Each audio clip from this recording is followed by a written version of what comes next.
She was given a tray to serve at her sister's wedding, but what happened later shocked everyone. The wedding hall was full. Laughter echoed, music played, cameras flashed.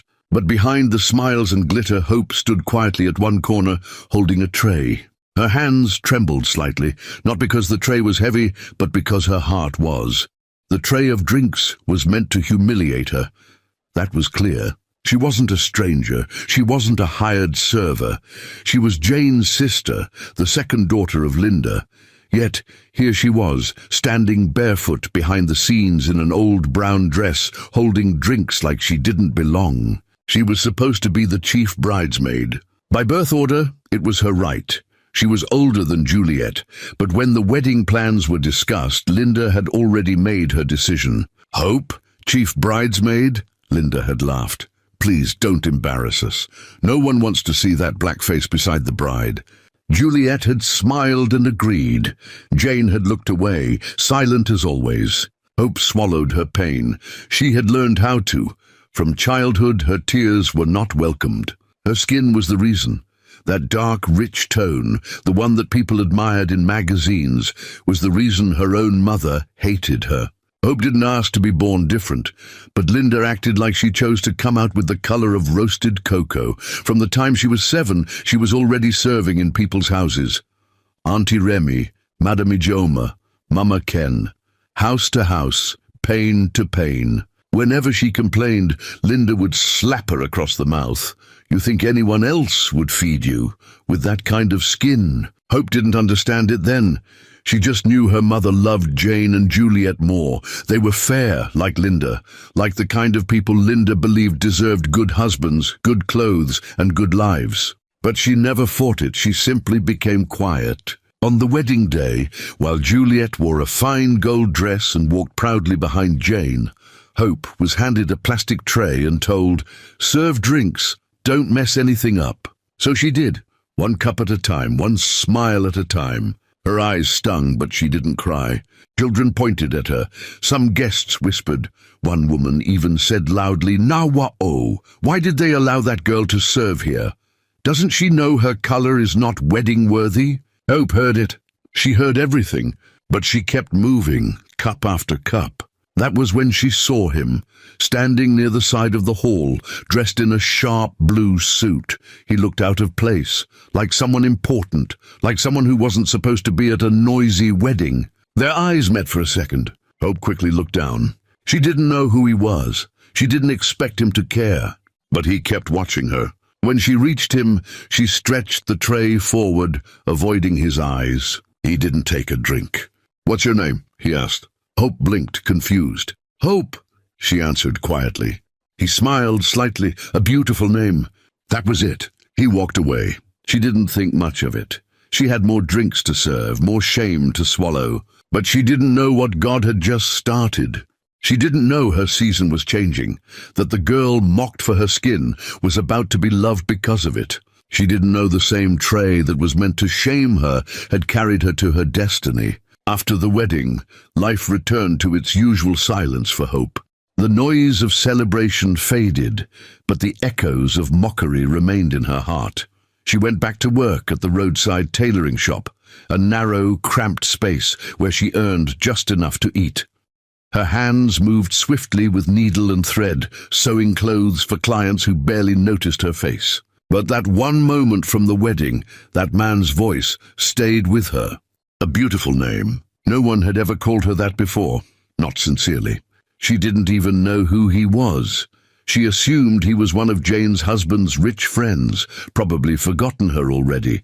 That's what people like him did, dropped compliments like coins, then moved on. Still she prayed. Every night she knelt beside her foam mattress on the floor and whispered, "Lord, just help me endure, just help me survive." But something was already happening. One quiet afternoon, while Hope was patching an old wrapper for a market woman, a black SUV parked outside the shop. She didn't notice at first. She was too focused on her stitches. Then the bell above the door rang. She looked up and froze. It was him, the man from the wedding. He stepped in slowly, ducking slightly at the low doorway. He was taller than she remembered, clean-cut, confident. Hope stood up quickly, wiping her hands on her faded gown. "Good afternoon, sir," she said, her voice small. "Hope, right?" he said. She nodded, stunned. He smiled. "I've been asking around. It took a while to find this place." Hope stared at him. "Why?" "I wanted to see you again." Silence filled the room. She didn't know what to say. No one looked for her. No one wanted to see her, not even her own family. "I hope I'm not disturbing you," he added. No, sir." He looked around the small space, the torn curtains, the broken sewing machine. "You work here alone?" "Yes," she said. "It's not much, but it's honest," he said. They talked for a few minutes, just small things. He introduced himself properly, Henry Maxwell, an oil merchandise businessman, based mostly in Port Harcourt but visiting town for a contract. He didn't stay long, just enough to plant a seed of surprise in her heart. When he left, Hope sat down slowly and stared at her shaking hands. Why would a man like that come back just to talk to her? That night, she didn't sleep much. She kept turning those words over in her heart. "I wanted to see you again." For days, he didn't come back. Hope told herself to forget it. She had learned not to expect good things. People like her were meant to be invisible, to serve, to endure. But 1 week later, Henry returned, this time with lunch. "I figured you don't take breaks," he said, setting the food on the table. Hope stared at the food, then at him. "Why are you being nice to me?" she asked softly. He looked at her for a long time, then said, "Because I see something your family doesn't." Hope's throat tightened. That day, for the first time in years, she laughed. Not because something was funny, but because something inside her had finally begun to heal. And just like that, the unseen seed that had been buried in pain began to break the soil. Love was growing, quietly, powerfully. The visits became regular. Once or twice a week, Henry would stop by the tailoring shop with lunch. Sometimes it was rice, sometimes jollof, sometimes pastries from the bakery near the junction. Hope always tried to say no. She didn't want to feel indebted, but he always insisted. "You work hard," he would say. "Let someone care for you for once." They talked about small things at first, the weather, his work, her customers, then gradually about deeper things.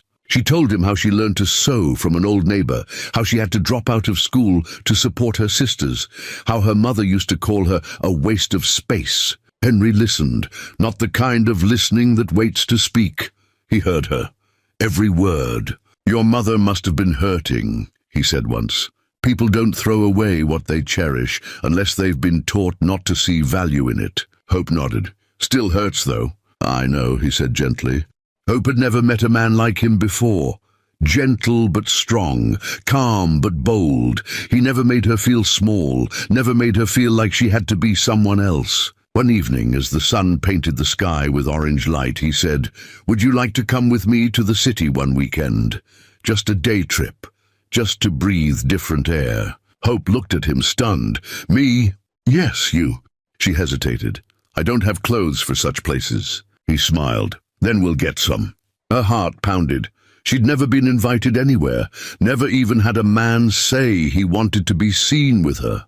That weekend, she sat beside him in the car, looking out at the roads that led far from her small town. He took her to a quiet garden restaurant where people didn't stare, where waiters smiled at her like she mattered, where she could laugh freely without fear of being called too dark or too loud. On the way back, he didn't hold her hand. He didn't make promises. He just drove with quiet music playing, glancing at her now and then with a smile that made her feel safe. Weeks passed. Then one afternoon he stood at her shop door, nervous. "Hope," he said. She looked up from her sewing. "Yes?" He stepped closer. "I don't want to just be a visitor in your life anymore." Her hands paused. "I don't care what they say about you. I don't care what color your skin is. I just know that when I see you, I see peace. I see home." She stared at him, speechless. "I want to marry you." The world stopped spinning for a moment. Hope felt her heart rise to her throat. "Why me?" she whispered. Henry smiled, "Because God saved the best for last." She cried. Tears rolled down her cheeks, not from sadness, but from shock, joy, healing. A girl who served drinks in shame was being asked to become a wife in honor. Not just any wife. A wife to a man who didn't see her color as a curse, but as a crown. The news spread fast. Hope was getting married to Henry Maxwell. People didn't believe it at first. Some thought it was a joke. Others said Henry was playing her. How can a man like that choose her? They whispered. Even Jane and Juliet were shocked. They found out through a neighbor who saw Henry's car parked outside Hope's shop. Jane rushed home that day. "Mommy," she shouted, "do you know what I heard?" Linda looked up from her plastic chair. "What again?" "Hope is getting married." Linda scoffed. "To who?" "The boy from across the street." Jane shook her head. "To that rich man that came to the wedding, the oil merchant." Linda dropped her spoon. She sat still for a long time. "No," she muttered, "it's not possible. That girl marry wealth?" Juliet entered next. "It's true. People are talking. They said he came with his people. They brought wine." Linda stood up slowly. She paced. "She must have done something," she said. "She bewitched him. Men like that don't marry girls like Hope." But it was true. Henry's people had visited. They came with drinks, gifts, and respect. They spoke kindly, treated Hope like gold. They didn't care about her background. They only cared about her heart. Hope's wedding was quiet but beautiful. No loud noise, no dancers, no long convoy. But everything was clean, classy, peaceful. Her gown was white, simple, elegant. Her hair was packed in a low bun. Her face was soft, calm. And when she walked into the room with Henry beside her, people stood, some in awe, some in shame. Linda wasn't invited, but she came anyway, sitting at the back with a long face. She watched as her useless daughter was honored by powerful people, watched as the same skin she called cursed now wore diamonds, watched as Juliet and Jane sat among ordinary guests while Hope sat with kings. After the wedding, Linda cried, but it wasn't tears of joy. It was regret. She remembered every slap, every insult, every day she sent Hope to serve strangers. And now, the same Hope had become the one everyone wanted to take pictures with. Hope saw her mother in the crowd. Their eyes met briefly. Hope didn't smile. She simply turned away and walked out, holding her husband's hand. No revenge, no words, just quiet dignity. That day people finally understood. The stone they rejected had become the foundation, and the girl they called too dark now stood in the light. 3 years passed. Hope's life became everything she once dreamed of, and more. She and Henry moved into a quiet estate on the edge of the city. Their home was wide, full of light and laughter. She started a fashion business, opened her own shop with workers under her. No longer patching old wrappers, but designing clothes for dignitaries' wives and businesswomen. Hope was no longer the girl with a tray. She was a wife, a boss, a woman with her head high. Henry never changed. He remained kind, gentle, and proud of her. He told anyone who cared to listen, "My wife is my greatest blessing." But then, one afternoon, her phone rang. The name flashed on her screen, Juliet. She stared at it. She hadn't heard from her family in over a year.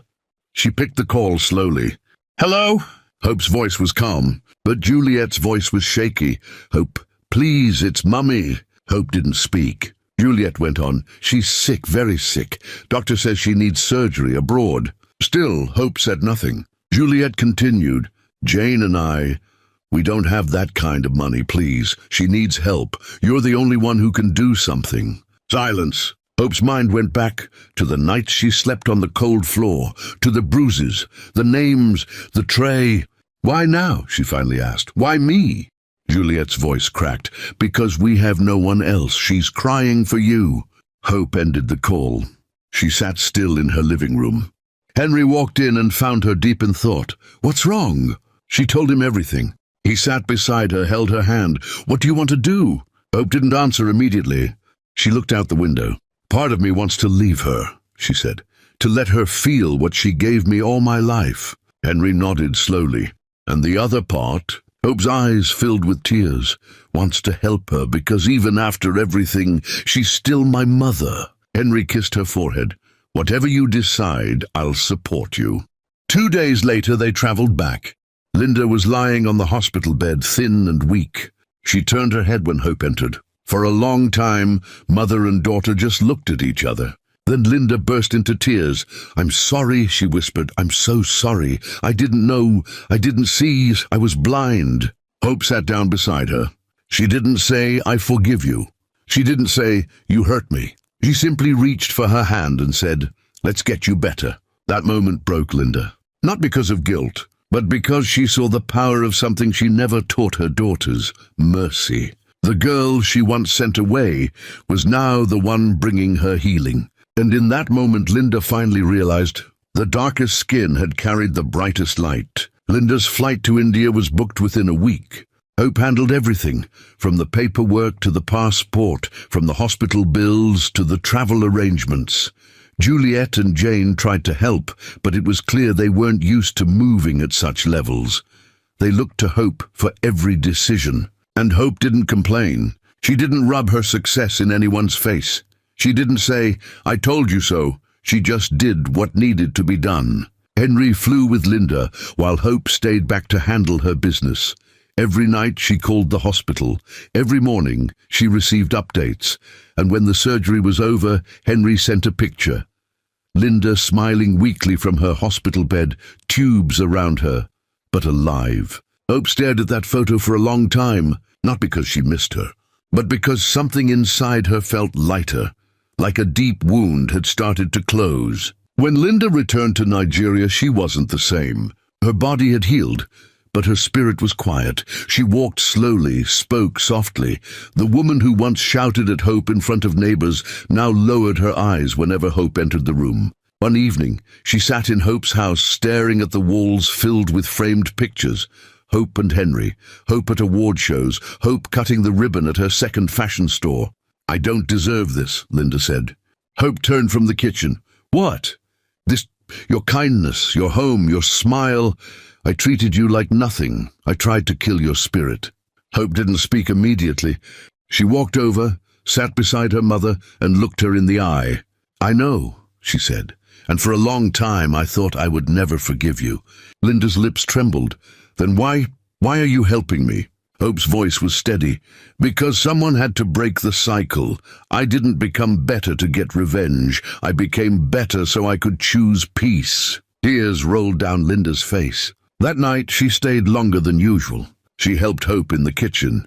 She laughed when Henry cracked a joke. She asked questions about Hope's business, and when it was time to go, she held Hope tightly and whispered, "I'm proud of you." Hope stood still for a long time after she left. It wasn't the words that moved her.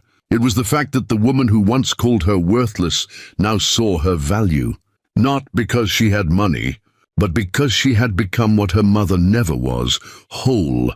And from that wholeness, she had chosen to heal, not harm. Hope had become everything her mother didn't believe she could be, and more.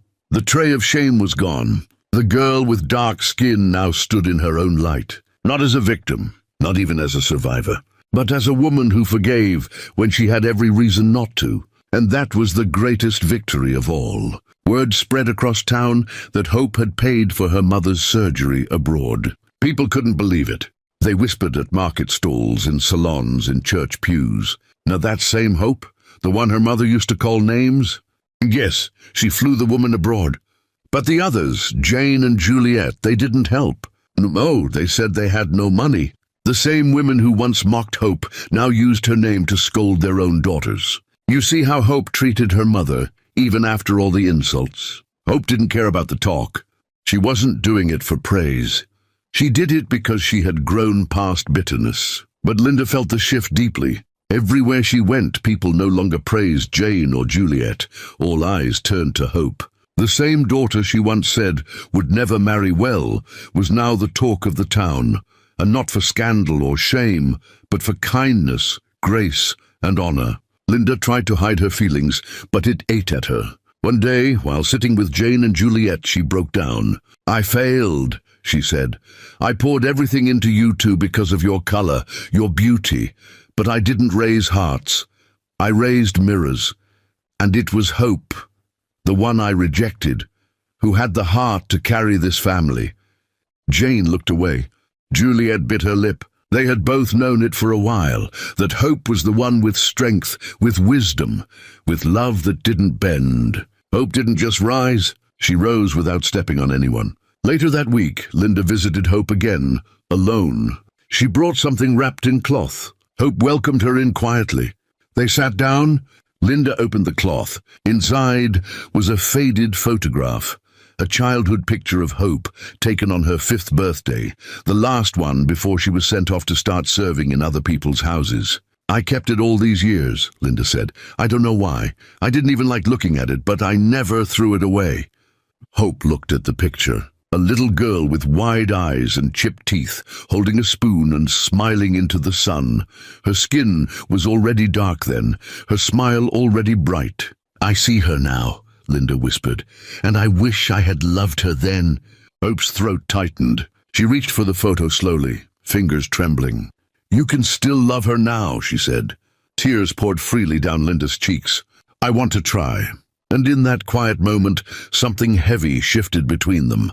Not everything was healed, not every scar gone, but forgiveness had opened a door, and on the other side was something neither of them ever imagined they would share: peace. For the first time, mother and daughter sat as equals, not by blood alone, but by the courage of a girl who chose love over hate. One Sunday afternoon, Hope drove past her old neighborhood. She didn't plan to stop. She only wanted to pass through, maybe glance at the old compound and keep going. But something in her chest tightened when she saw it. The house where she grew up. Same rusted zinc roof, same cracked walls, same mango tree that never bore fruit. She pulled over. Henry, sitting beside her, looked at her gently. "Want to go in?" Hope nodded slowly. They stepped out together. The old gate creaked as she pushed it. Her heels tapped softly on the dusty ground.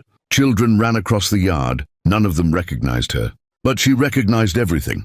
The wooden bench where she used to sit and cry at night. The corner where she washed dishes for hours while her sisters played. The small window where her mother once shouted, "Go back to where you belong." Hope walked slowly, touching the wall with her fingers. Henry watched silently, giving her space. From behind the curtains, a few neighbors peeked out. Then whispers followed. "Is that Hope? She's back." "My God, see her now." A woman stepped out.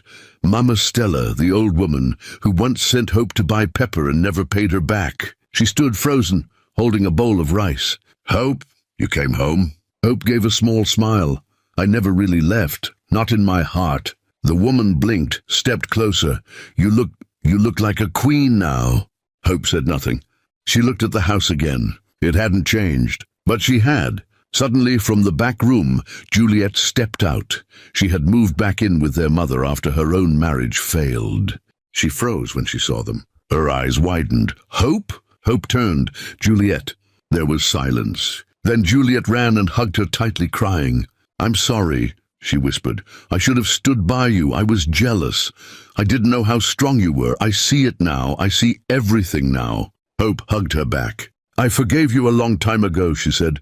Juliet nodded against her shoulder. "You came back." "No," Hope replied. "I rose back." They sat under the mango tree afterward, the same one that never bore fruit, now offering shade to two sisters who had once been torn apart by color, envy, and lies. Henry brought them drinks.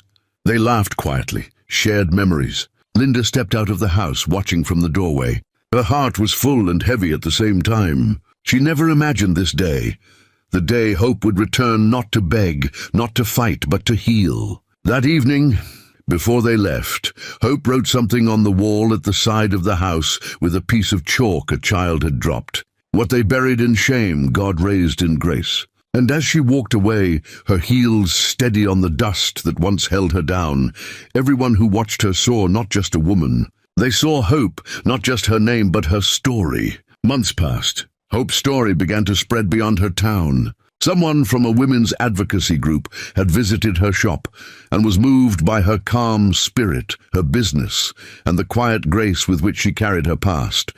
They asked questions, took photos, and left. She didn't think much of it, until one morning a brown envelope arrived.